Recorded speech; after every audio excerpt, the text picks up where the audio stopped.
हरे राम। राधे राधे दोस्तों। तो आज हम सुनेंगे आंवला नवमी की पवित्र कथा। शास्त्रों में वर्णित पौराणिक कथा के अनुसार बहुत समय पहले एक गांव में एक सेठ था। हर साल आंवला नवमी के दिन वह ब्राह्मणों को आंवले के पेड़ के नीचे बैठाकर भोजन कराया करता था। भोजन कराने के साथ ही सोना चांदी आदि भेंट में देता था। लेकिन ये सब उसके बेटों को अच्छा नहीं लगता था। ऐसे में सेठ के बेटे इस बात पर अपने पिता से झगड़ा करते थे।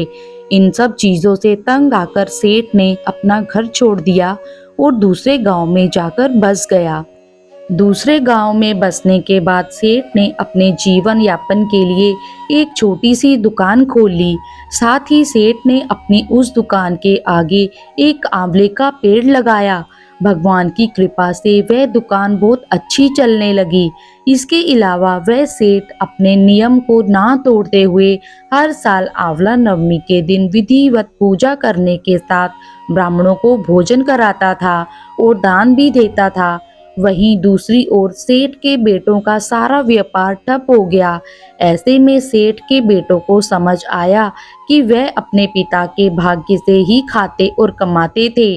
अपनी गलती समझकर वे अपने पिता के पास गए और अपनी गलती की माफी मांगी।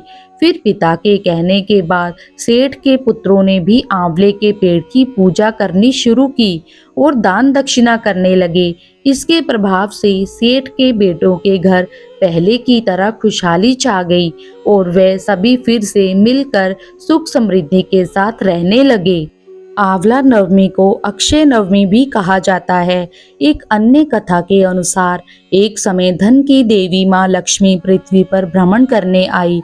उस समय उन्होंने पृथ्वी पर देखा कि सभी लोग भगवान शिव और श्री हरि विष्णु की आराधना कर रहे हैं। ये देखकर उनके मन में भी दोनों देवताओं की पूजा करने का ख्याल आया। लक्ष्मी जी ने सोचा कि आखिर दोनों देवों की पूजा एक साथ कैसे की जाए।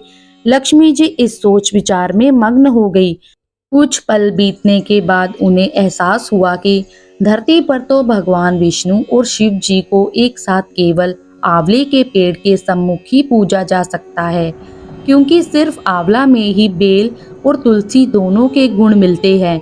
इसके बाद लक्ष्मी जी ने आंवले के पेड़ के नीचे भगवान शिव और श्री हरि विष्णु की भावपूर्ण पूजा की।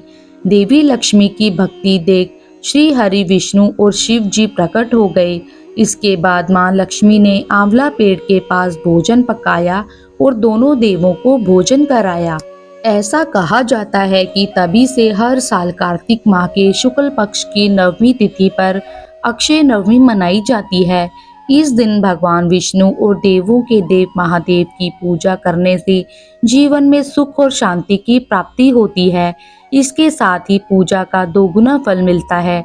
आंवला नवमी के दिन आंवले के पेड़ की पूजा करने से सुख संपत्ति और आरोग्य की प्राप्ति होती है।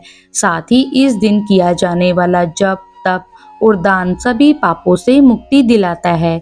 आप सभी को आंवला नवमी की हार्दिक शुभकामनाएं। आपको ये कथा कैसी लगी कमेंट करके बताएं। चैनल पे नए हैं तो सब्सक्राइब करें और वीडियो को लाइक करें।